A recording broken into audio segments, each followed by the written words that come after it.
Saludos a todos, muy buenas noches. Nosotros somos Suma Teológica, Crítica y Académica y estamos nuevamente en una velada teológica, crítica y académica. Y en esta noche vamos a estar hablando acerca de los libros deuterocanónicos inspirados por Dios.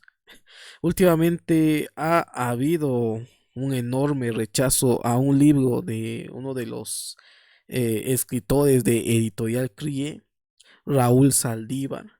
Tal vez mal comprendido este libro en el mundo protestante, fundamentalista y ortodoxo, cuando Saldívar es un teólogo y nos ofrece un panorama diferente a lo que nosotros hemos creído y se nos ha enseñado en cuanto a los libros deuterocanónicos. ¿Son inspirados por Dios? ¿Por qué fueron sacados de la Biblia protestante? ¿Por qué nosotros rechazamos esos otros libros? ¿Qué nos dice la historia acerca de estos otros libros que nosotros no tenemos en nuestra Biblia, mal llamada Biblia protestante? Eso es lo que vamos a abordar el día de hoy. Vamos a estar consultando algunas literaturas. Principalmente vamos a consultar otra literatura, no la de Raúl Saldívar. Vamos a estar consultando este diccionario que en lo personal yo lo recomiendo. Es un diccionario académico. Aquí vamos a encontrar situaciones que probablemente incomoden nuestras creencias, incomoden lo que nos han enseñado en la tradición cristiana, pero es un diccionario académico. Es un diccionario traducido del inglés al español. Es por la editorial Patmos. En su momento no tuvo mucho éxito este diccionario, también fue mal comprendido y algunos lo tildaron como herético. Todo aquello que no cabe en la ortodoxia de las otras personas simplemente lo condenan sin poder conocer las diferentes posturas que hay acerca de los diferentes aspectos teológicos. Entonces vamos a comentar un artículo de este diccionario acerca de la Septuaginta y si realmente tenían los llamados libros deuterocanónicos. Y solamente para hacer un comentario acerca de cómo es que este rechazo a los libros deuterocanónicos ocasionó que también otra literatura que tenemos de este lado. Tenemos la Biblia de estudio patrística, la Biblia de estudio de los padres de la iglesia. Al principio, como comentan por ahí los editores de esta maravillosa Biblia que nos acerca a la teología histórica, comentaron en su momento de que probablemente anexarían no el canon protestante, sino que anexarían el canon alejandrino. En este caso, el canon de la iglesia primitiva antigua no era la Reina Valera 60. Ellos manejaban el canon alejandrino llamado Septuaginta y por lo tanto contenían los libros deuterocanónicos y por lo tanto los autores de esta Biblia, aunque le tuvieron miedo al éxito, eh, no siguieron con la idea de agregar comentarios de los padres de la iglesia sobre los libros deuterocanónicos y siguieron el canon mal llamado protestante. Pero estaría interesante hasta qué punto nuestras ideologías han afectado algunas obras que realmente serían estupendas si tuvieran los libros deuterocanónicos, esta Biblia de estudio, pero al final decidieron irse por el canon protestante. Y aquí contesto otra pregunta que se tiene. ¿Qué Biblia o qué versión utilizaba la iglesia primitiva antigua? Utilizaba la Septuaginta.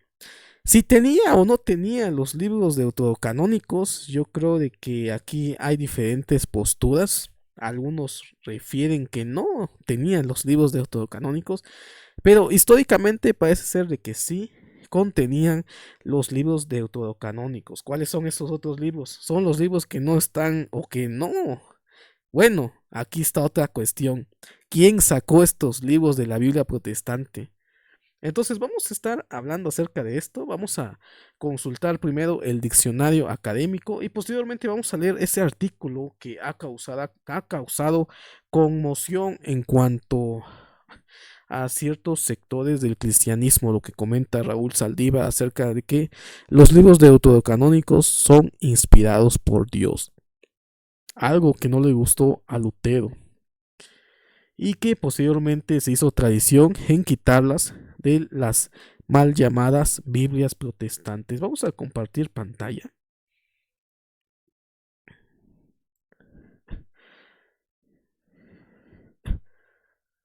Vamos a leer este artículo de este diccionario que acabé de mencionar.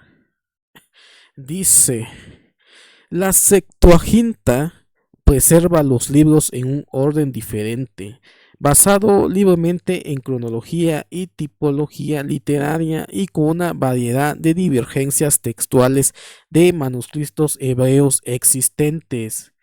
¿Qué es la Septuaginta? Yo creo que aquí tenemos que advertir al público de que la Septuaginta es la traducción del texto hebreo al griego que se inició en el siglo III y finalizó en el siglo I después de Cristo. Supuestamente estas son algunas cronologías que se tienen de la Septuaginta. El problema es de que hay ciertas variaciones textuales en la Septuaginta y aquí los estudiosos han argumentado de que la base textual de la traducción de la Biblia hebrea al griego no corresponde a lo que posteriormente fue llamado texto masorético, sino que utilizaron otra variante textual del texto hebreo y que probablemente contengan algunas diferencias en cuanto al canon hebreo.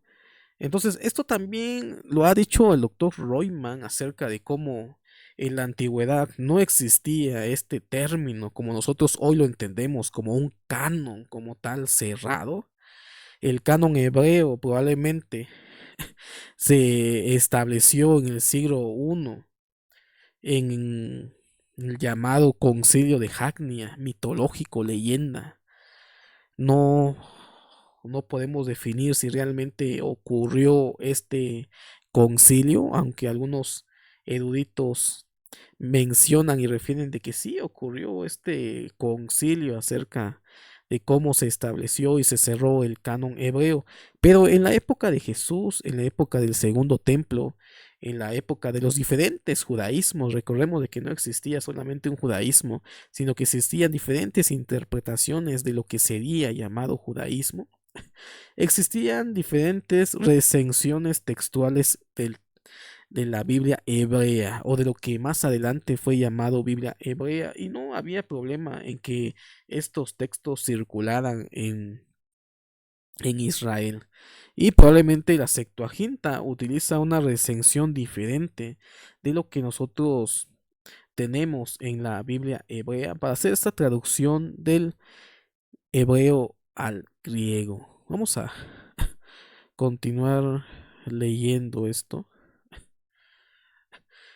Dice, la diferencia más significativa es que la traducción griega, y esto es algo interesante lo que nos dice este diccionario, algunos argumentan de que no los tenían y otros dicen de que sí los tenían, pero siempre con una pretensión teológica. Dice, la diferencia más significativa es que la traducción griega incluyó varios escritos no incluidos en el canon hebreo.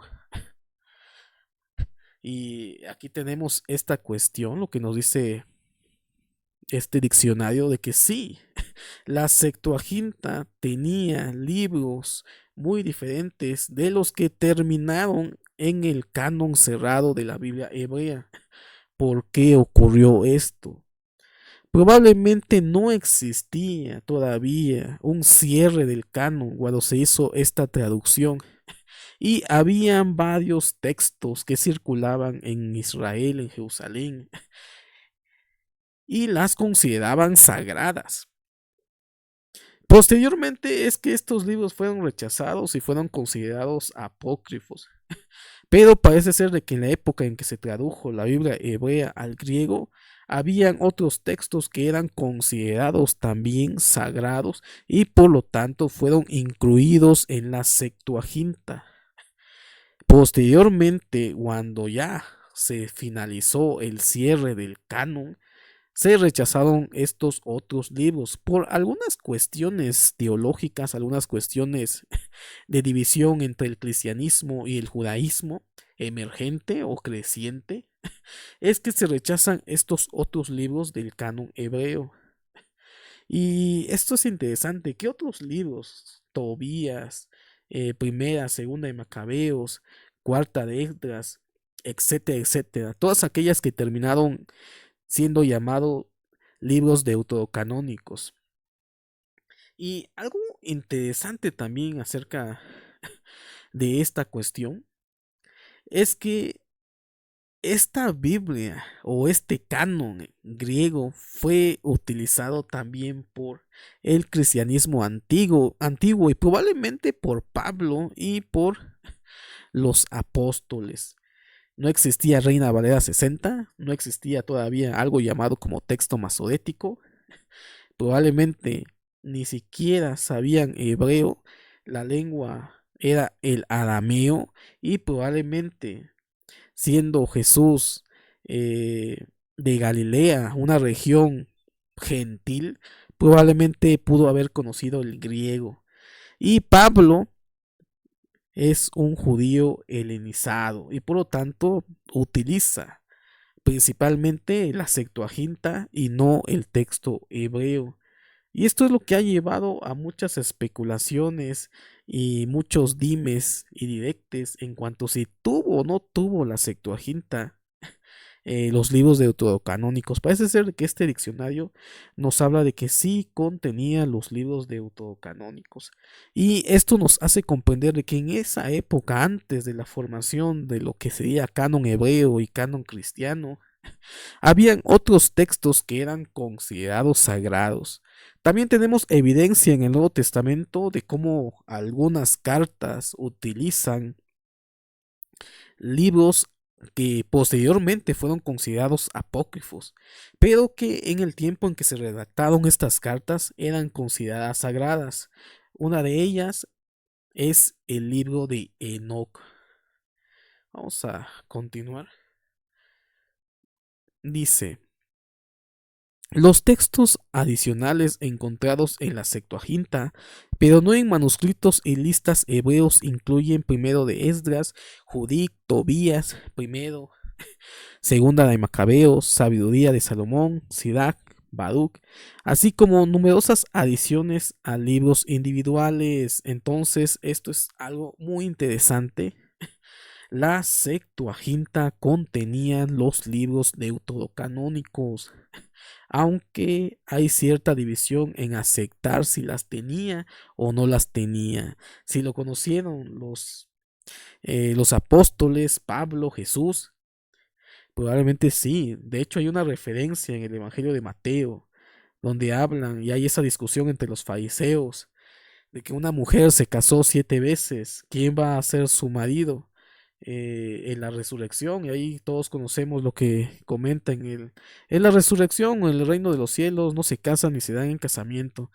Entonces, esa discusión entre los fariseos, estos judíos o saduceos, y saduceos me parece, y Jesús hace referencias a la historia que encontramos en Tobías acerca de cómo una mujer se casó varias veces con varios hombres, pero un espíritu inmundo impidió que se llevara a cabo lo que es la relación matrimonial. Entonces, aquí vemos que fueron utilizados y probablemente fueron conocidos no solamente por Jesús, sino aún por los redactores de los evangelios, los redactores de las cartas que nosotros tenemos en el Nuevo Testamento. El problema es de que estas posteriormente fueron consideradas no parten del canon hebreo y más adelante en la historia vemos cómo el grupo protestante o el sector protestante argumentó de que estos libros no eran inspirados por Dios, pero eran útiles para la lectura. Y más adelante, en el siglo XVIII, estos libros son quitados sin ninguna explicación de lo que sería el canon protestante o mal llamado canon protestante, porque no hubo un concilio en el cual se establecieran qué libros iban a conformar la Biblia protestante. La Biblia de Lutero contenía los libros deuterocanónicos, no se atrevió a quitar estos libros. La Biblia del Oso también contenía los libros deuterocanónicos. Entonces esto es algo interesante, esto como la historia ha sacado estos libros. Dice, la traducción griega de las escrituras judías debe su preservación al movimiento cristiano. Esto es algo interesante. La traducción griega de las escrituras judías debe su preservación al movimiento cristiano. Y aquí viene algo muy interesante y algo que muchos cristianos no aceptan o no quieren aceptar. La Biblia griega fueron la escritura de la iglesia primitiva. Interesante dato. No existía Reina Valera, no existía NBI, no existía la Nueva Biblia de las Américas. La Septuaginta fue la Biblia de la iglesia primitiva. Por esa razón, había comentado, cuando iba a salir esta Biblia, la Biblia de estudio patrística, los editores argumentaron de que querían agregar esos libros deuterocanónicos, pero parece ser que la presión les ganó más y por lo tanto decidieron seguir el canon protestante o mal llamado protestante. Dice, la Biblia griega fueron la escritura de la iglesia primitiva, un hecho reflejado no solo en las numerosas citas de la Septuaginta halladas en el Nuevo Testamento, pero también en la aceptación de la mayoría de los libros de la Biblia griega en el canon de la iglesia primitiva. Libros que han sido retenidos hasta el tiempo presente en el canon de la iglesia católica, romana y cristiana ortodoxa. Y esto es algo muy interesante. La Iglesia Católica Romana perpetuó el manejo de los libros deuterocanónicos porque se consideraban inspirados o sagrados desde el inicio del cristianismo primitivo. Pero ¿qué pasó? Más adelante vamos a leer un artículo de Saldívar. Esperemos que podamos explicar esta parte. Dice, aunque el cristianismo protestante acepta como canónicos solo esos libros de las escrituras judías preservados en hebreo, el Antiguo Testamento protestante todavía sigue el orden de la Septuaginta y no la Biblia hebrea. Y eso es algo también interesante. Nuestra Reina Valera no sigue el orden de la Biblia hebrea, sigue el orden de la Biblia griega, porque aquí tenemos también evidencia de que el cristianismo antiguo utilizaba no la Biblia hebrea, sino la Septuaginta. Entonces, este pequeño artículo que acabamos de leer es muy interesante y nos habla acerca de la importancia de la Septuaginta. Contenía los libros deuterocanónicos.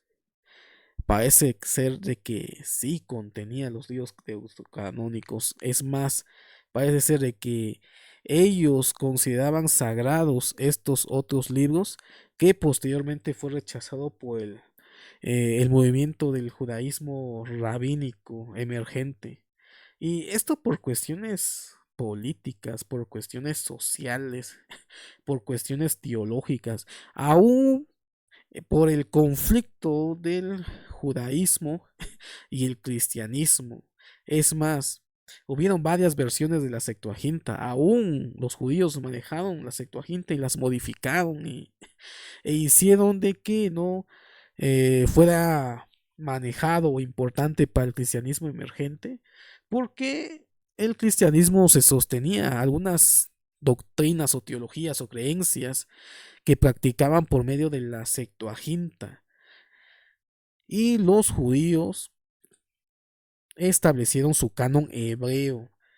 para poder dividir esas diferencias que habían entre estos dos grupos.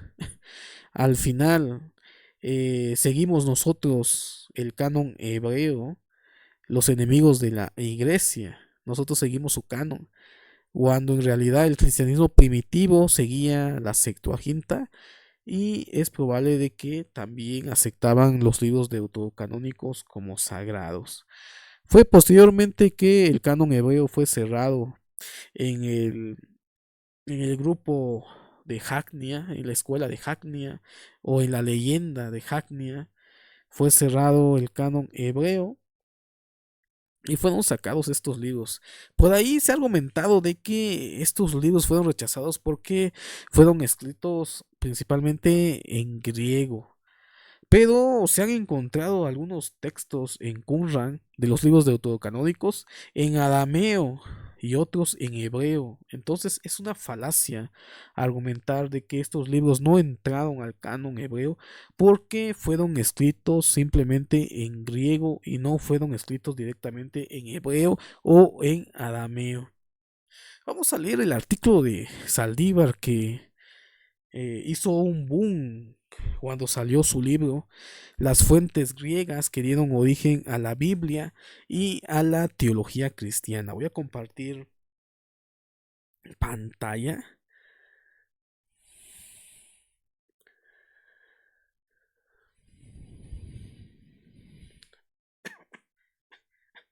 Aquí tenemos este texto. Lo vamos a leer y lo vamos a comentar porque nos dice unas situaciones muy difíciles de aceptar para el mundo cristiano ortodoxo, los llamados sana doctrina, defensores del fundamento del cristianismo. Es difícil que acepten esto. Dice, versión del texto sagrado o canon del Antiguo Testamento. Como señaló en la introducción, los tratadistas han designado a la Septuaginta como una versión, y es así como es conocida en un sector de la academia. Sin embargo, el redactor de Segunda de Timoteo la señala como inspirada, efectuando un reconocimiento expreso de su canonicidad. Y esto es algo muy interesante y es algo que no nos ponemos a pensar cuando leemos esa famosa cita de Segunda de Timoteo. Toda escritura es inspirada por Dios. ¿A qué se refería Pablo? Recordemos de que hay dos escuelas de interpretación de Segunda de Timoteo.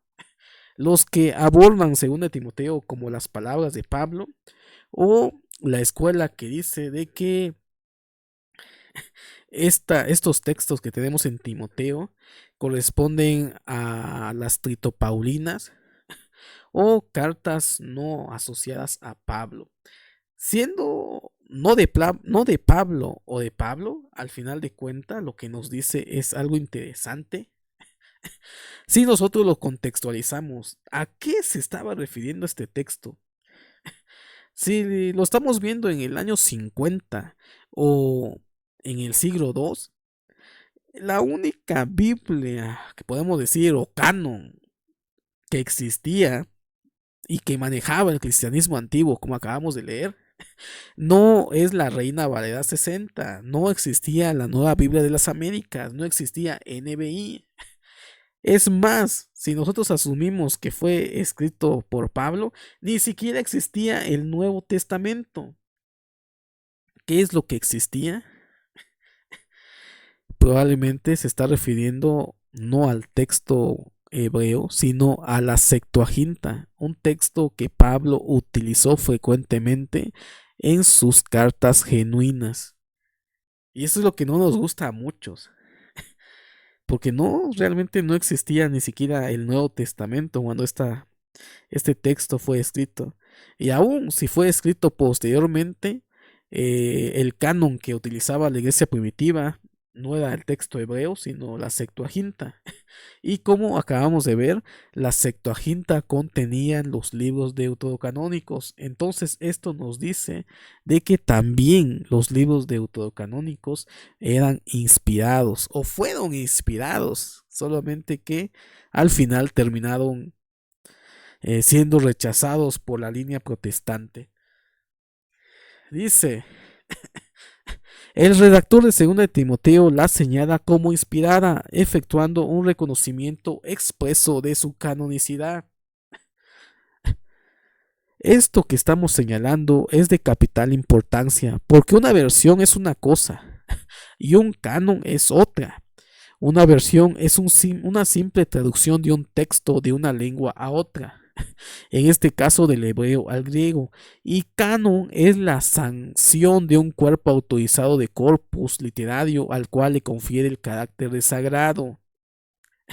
Técnicamente esto no ocurrió con la Septuaginta, como tampoco ocurrió con el canon disque protestante de la Biblia Reina Valera que nosotros usamos. Los judíos tuvieron su Jacnia, los católicos su Trento y los ortodoxos su Trullo.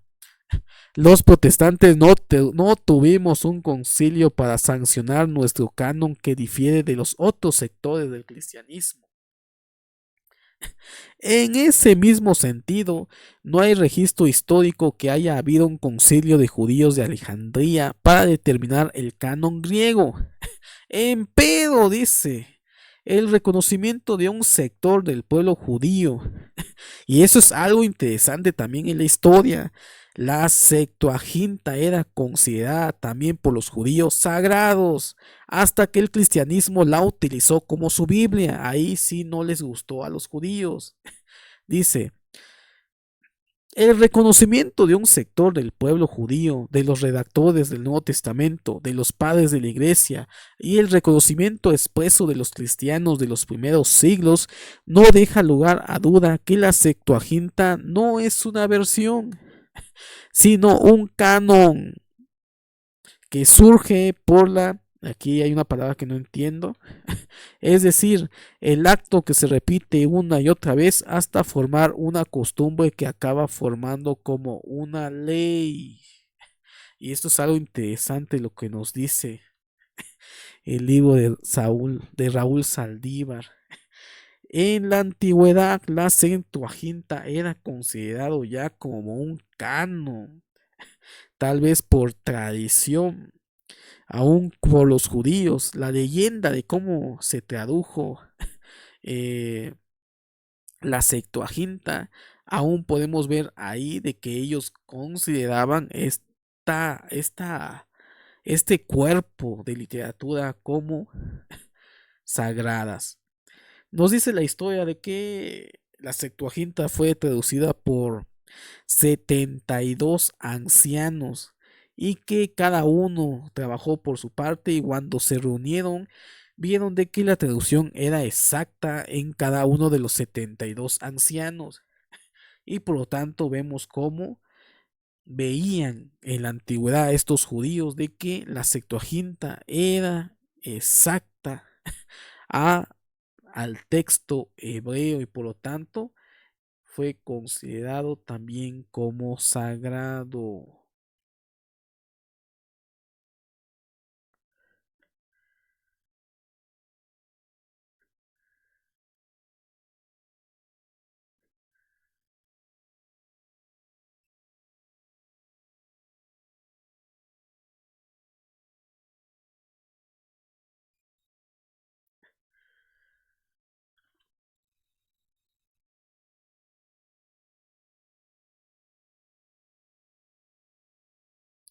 Tenemos un pequeño problema, pero pronto lo vamos a resolver.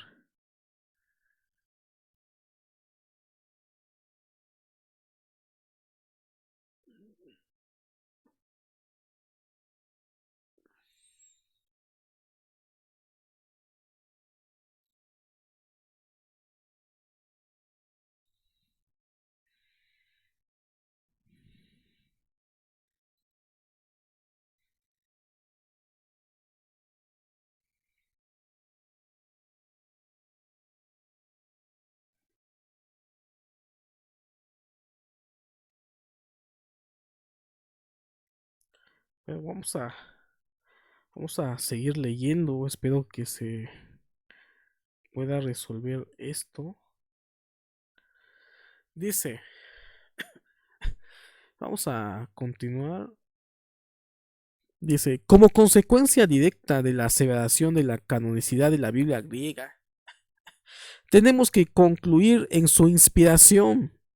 Es un asunto de lógica aristotélica que nos lleva a afirmar sin ningún tipo de prejuicio que la Biblia griega es inspirada por el Espíritu Santo.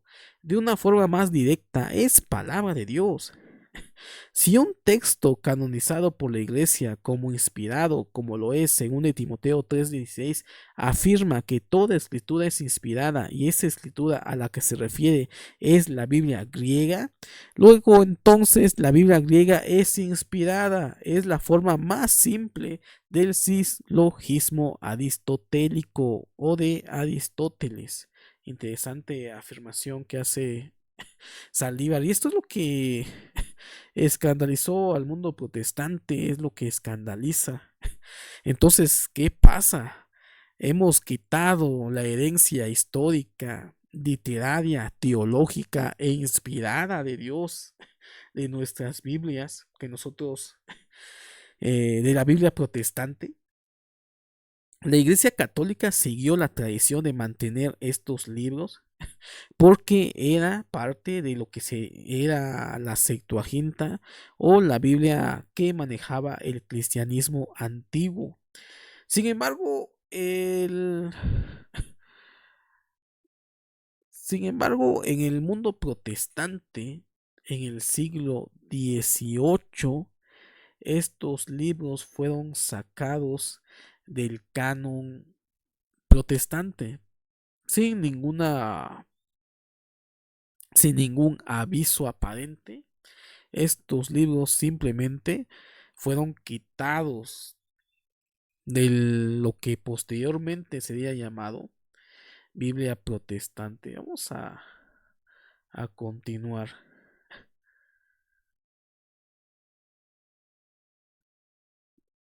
Y aquí viene lo interesante de esta literatura. Y tiene que ver con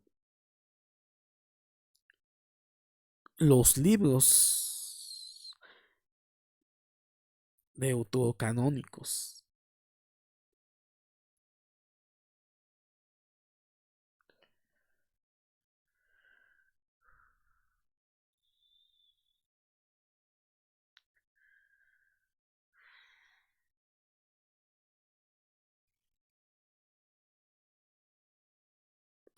Dice, hasta aquí nadie tendría mayor dificultad con lo que hemos aseverado.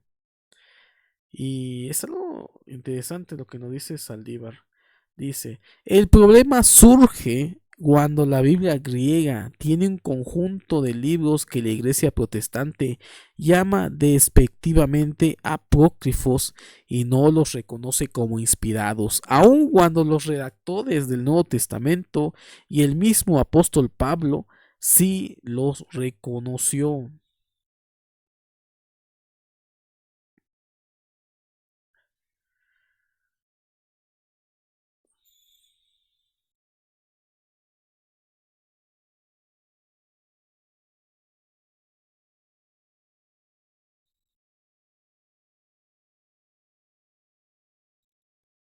Y esto es algo interesante, eh, espero que pudo haberse grabado esto. Hemos tenido algunos problemas con nuestro sistema. Espero más adelante poder reparar estos problemas que tenemos en las transmisiones, lo que nos dificulta poder llevar a cabo nuestro trabajo. Esperemos que más adelante, Dios mediante, podamos adquirir un equipo realmente que pueda ayudarnos a seguir compartiendo contenido con ustedes. Entonces voy a volver a leer esto. Espero que se haya grabado. Dice el libro, hasta aquí nadie tendría mayor dificultad con lo que hemos aseverado. El problema surge cuando la Biblia griega tiene un conjunto de libros que la iglesia protestante llama despectivamente apócrifos y no los reconoce como inspirados, aun cuando los redactores del Nuevo Testamento y el mismo apóstol Pablo sí los reconoció. Incluso fueron utilizados como fuentes importantes para la redacción del Nuevo Testamento. No vamos a entrar en ese debate porque tal cosa rebasa nuestro propósito en este apartado. Y esto es algo interesante lo que nos dice Raúl Saldívar entre algunas de sus premisas de este libro, que se llama Las fuentes que dieron origen a la Biblia griega y a la teología cristiana, me parece que así se llama el libro, es de que históricamente los escritores del Nuevo Testamento se basaron de algunos indicadores de los libros deuterocanónicos para poder realizar teología. Por ejemplo, de la cultura griega surge lo que es el infierno, el llamado infierno. Aún el Lucifer o el diablo cristiano no surge en el cristianismo, surge en la literatura deuterocanónica. Hay una aseveración acerca de que por envidia el diablo hizo tentar a Adán, me parece, que se encuentra en el libro de sabiduría. Cuando el diablo cristiano es muy diferente al diablo o al Satanás que nosotros encontramos en la Biblia hebrea, son dos personajes muy diferentes, pero que tiene su origen no en la literatura del Nuevo Testamento, sino que tiene su origen entre los libros deuterocanónicos. La idea de la creación exilo, es decir, de la creación de la nada, no surge de la Biblia hebrea, sino que surge de los libros también llamados deuterocanónicos. Y es interesante cómo la teología cristiana fue influenciada también por la literatura deuterocanónica y la literatura apócrifa de la época del Segundo Templo y aún de la cultura griega. Es más, si nosotros pudiéramos hacer una aseveración crítica histórica, el cristianismo es judaísmo helenizado o helenístico. Es el judaísmo que tomó el cristianismo para desarrollarse de la cultura griega. El judaísmo rabínico sería la línea hebrea o la línea que siguió la tradición del, del judaísmo antiguo. Al final de cuentas son dos ramas divergentes que bebieron de lo que sería la época del Segundo Templo. Cada uno creció por diferentes lados, pero que tienen su origen en uno solo, que sería en los diferentes judaísmos de la época del Segundo Templo. Entonces, esto es algo interesante lo que acabamos de leer y lo que nos trae este libro y que realmente, ¿por qué fue rechazado estos libros deuterocanónicos? Más que nada por pretensiones teológicas. Probablemente sin el conocimiento de la historia, algunos rechazaron estos libros simplemente para llevarle la contraria a la tradición que siguió la Iglesia Católica Romana Apostólica. Al final de cuentas, ni Lutero se atrevió a quitar los libros deuterocanónicos. También en la Biblia del Oso también contenía estos libros, sino que posteriormente las editoriales o una editorial se atrevió a quitar estos libros de la Biblia protestante y todas las demás siguieron la misma tradición de quitarlas simplemente para ahorrar papel porque las consideraban de menor, eh, las consideraban de muy, no las consideraban sagradas, las consideraban importantes para la instrucción, pero no sagradas, y se les hizo fácil a estas editoriales quitarlas simplemente. Vamos a leer otro poquito, nos queda tiempo. Dice, lo que sí queremos dejar claro es que no tiene sentido dejar por fuera escritos que fueron considerados por la iglesia del primer siglo como sagrados y que son fuente primigenia de la teología del Nuevo Testamento. Y es lo que vengo comentando y lo que dice también Raúl Saldívar. No podemos dejar atrás o quitar estos libros que son de suma importancia para el desarrollo de la teología cristiana. Todo lo que tiene que ver con algunos elementos como infierno, cielo, recompensa, salvación. Todas estas tienen su núcleo entre estos libros deuterocanónicos, libros apócrifos, literatura del Segundo Templo y aún de la cultura griega. Dice, lo que sí queremos dejar claro es que no tiene sentido dejar que por fuera escritos que fueron considerados por la iglesia del primer siglo como sagrados y que son fuente primigenia de la teología del Nuevo Testamento. Es también irracional defender simplemente o creer algo porque así nos lo enseñaron sin echar un vistazo a la historia y valorar hechos como el acto arbitrario de la Sociedad Bíblica Británica y extranjera que en 1827 decidió eliminar los libros deuterocanónicos de todas las Biblias que ellos producían, incluyendo la Reina Valera. Y esto es algo interesante y es algo muy duro que nos dice Saldívar acá en cuanto a esto. Y es algo muy cierto. Es irracional estar defendiendo ideas que solamente fueron enseñadas sin consultar lo que es la historia misma. Muchas veces nos la creemos todo lo que nos dicen nuestros pastores sin investigar, sin leer, sin irnos a la historia. Hay mucha teología ortodoxa o de sana doctrina que no tienen sustento bíblico y que muchas veces es también por tradición se nos ha venido enseñando de que esos libros son del diablo, que esos libros son apócrifos. Y dice de que es irracional defender esos tipos de posturas o creer algo porque así nos los enseñaron sin echar un vistazo a la historia. Y el hecho arbitrario de sociedades bíblicas británicas, y aquí nos da la fecha que fue que ellos tomaron la decisión, a nadie consultaron, las quitaron de las ediciones protestantes y de ahí surge ese mito también de que estos libros pues son del diablo y que no las debes de leer y tampoco consultar y cuidadito si tu pastor ve que traes una Biblia con más de 66 libros que trae la protestante porque ya eres del diablo, pero bueno, hay muchos que se la creen y se la han creído durante más de eh, 200, 300 años que fueron quitados y ya es una tradición también. Dice, el texto de la Reina Valera que actualmente usamos nos llegó sin los deuterocanónicos, primero la versión de 1862 y luego la de 1909.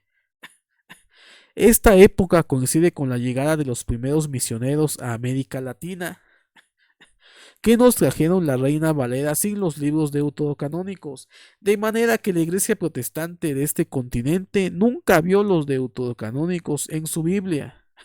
Fue así como se nos enseñó que tales libros eran apócrifos y que ni siquiera debíamos verlos, cuando lo cierto es que solo un concilio de la iglesia protestante pudo haberlos suprimido y tal evento nunca ocurrió. Y eso es algo interesante y algo fuerte que dice Raúl Saldívar acá. ¿Cómo se atrevió la editorial en quitar estos libros?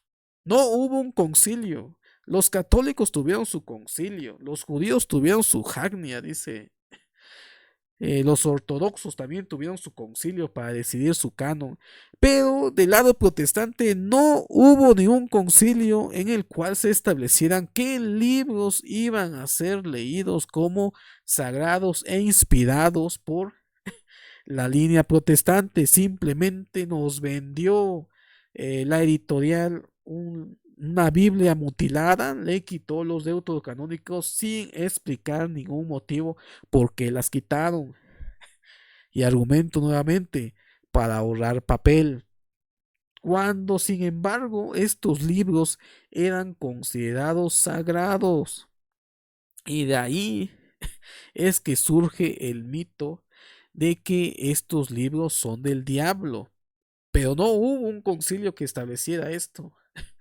Y tristemente el cristianismo protestante, con sus diferentes líneas, pues realmente no puede unirse como un concilio como tal. Yo creo que sería algo imposible que hoy se realizara un concilio de todos los protestantes tomaran la decisión y establecieran un canon. Históricamente esto se formó de forma paulatina, aceptamos lo que nos dieron y seguimos lo que tenemos sin preguntarnos por qué fueron quitadas, sin irnos a la historia y ver qué pasó con estos libros.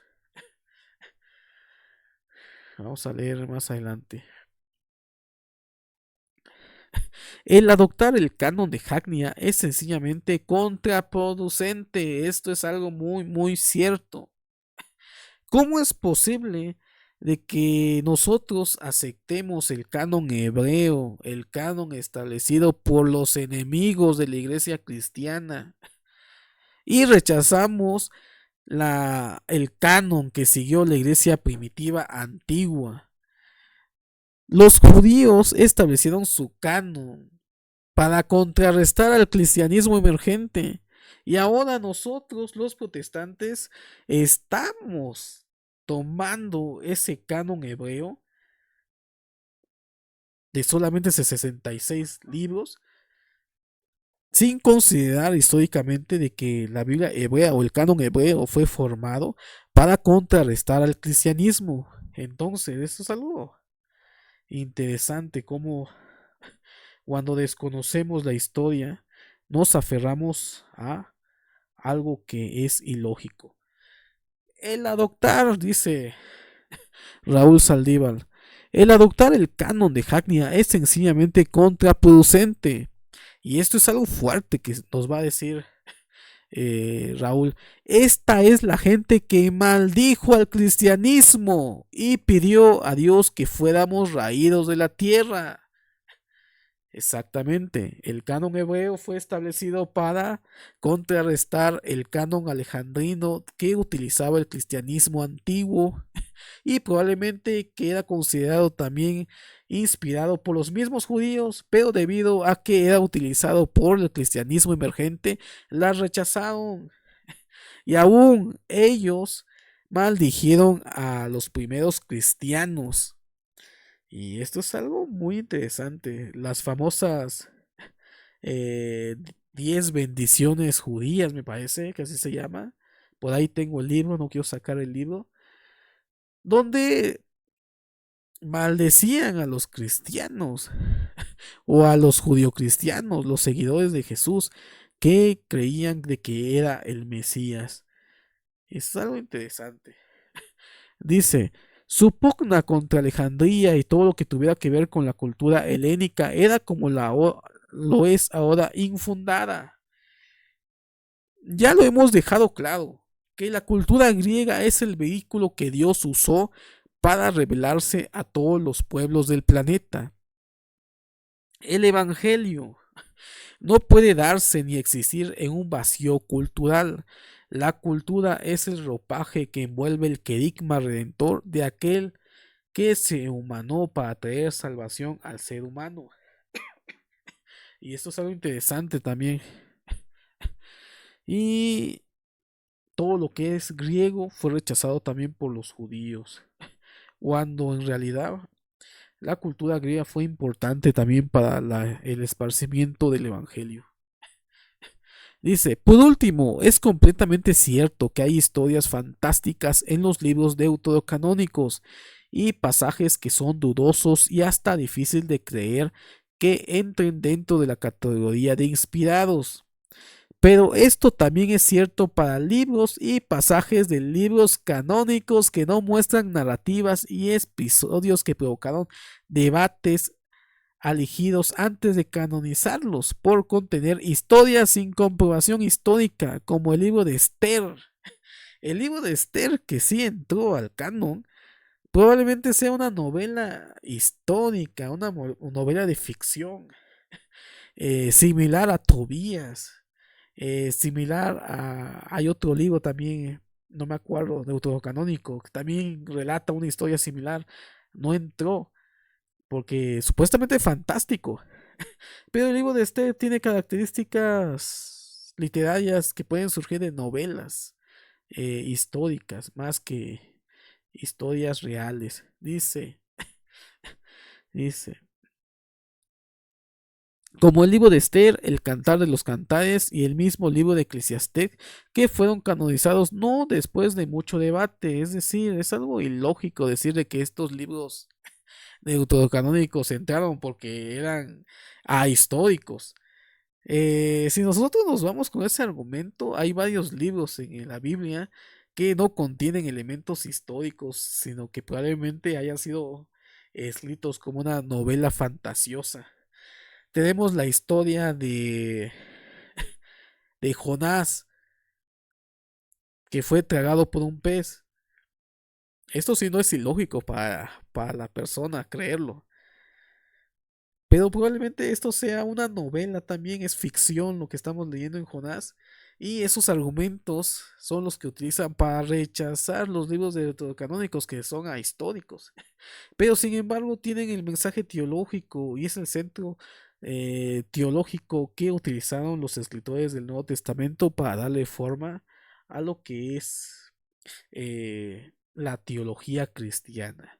Y es interesante todo este debate con los libros deuterocanónicos que se han tratado de encontrar varios argumentos para rechazar estos libros. Primero, que los libros deuterocanónicos fueron rechazados porque fueron escritos en griego. Históricamente se han encontrado estos mismos libros deuterocanónicos en arameo, en hebreo, en Qumran. Es más, en Qumran se encontraron todos los libros deuterocanónicos, exceptando Esther, me parece, y eso que Esther fue o forma parte del canon hebreo. Y no me acuerdo qué otro libro no encontraron ahí en Qumran. Entonces, esto es una falacia. Otra de los argumentos es de que son ahistóricos. Estos libros no tienen o no tenían la intención de ser históricos, eran novelas ficticias, eran literaturas ficticias con un mensaje teológico que no entraron al canon diciendo de que porque eran históricos, pero el mismo libro de Esther es una novela fantasiosa, el libro de Jonás también se puede comparar con la historia de Tobías, entonces esos argumentos realmente no respaldan el por qué fueron excluidos del canon protestante, porque no hubo ni un canon protestante, no hubo un concilio para definir el canon de la iglesia protestante, simplemente la editorial la sacó sin dar una explicación, simplemente las quita y posteriormente se enseña por medio de la ignorancia de que estos libros son del diablo, cuando probablemente, como dice Saldívar, estos libros eran considerados inspirados en el cristianismo antiguo y aún por el judaísmo de la época del periodo intertestamentario, y era una recensión más de los diferentes libros que circulaban o grupos de textos que circulaban en esta época del segundo templo. Y ahí podemos aprender de que no utilizaban tampoco el texto masorético. El texto masorético fue escrito posteriormente y formado posteriormente. Entonces, no podemos argumentar de que estos libros no fueron inspirados por Dios. Hubo un tiempo en que el judaísmo y el cristianismo los consideraban inspirados por Dios.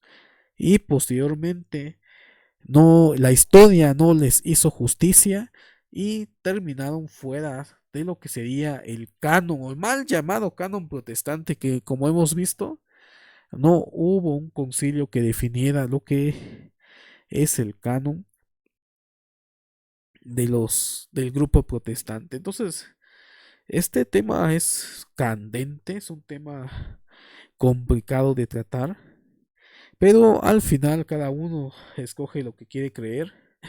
Nosotros solamente compartimos la información y analizamos estos textos. Analizamos el libro de Raúl Saldívar, las fuentes griegas que dieron origen al Nuevo Testamento y a la teología cristiana. Acabamos de leer y también recomendamos este libro ya que lo tenemos aquí. La Biblia de Estudio Patrística. Los editores le tuvieron miedo al éxito, no incluyeron los deuterocanónicos, pero sí se estaban planteando de que pudiera contener los libros deuterocanónicos eh, con notas de los padres de la iglesia, porque sí, los padres de la iglesia utilizaban el canon alejandrino e hicieron varias anotaciones de estos libros y aún los consideraban sagrados. Y este diccionario que leímos también lo recomendamos en el canal. Si lo encuentran, cómprenlo, no se van a arrepentir. No tuvo mucho éxito debido a que no es un diccionario eh, para escuela dominical, es un diccionario académico. Por esa razón no muchos las compraron, quiero pensar yo. Pero si las encuentran en las librerías, cómprenlas, no se van a arrepentir. Entonces nos vemos en otra ocasión. Me dio mucho gusto estar con ustedes. Esperemos estar con ustedes. Hemos tenido mucho trabajo. Gracias a Dios tenemos mucho trabajo también de forma personal.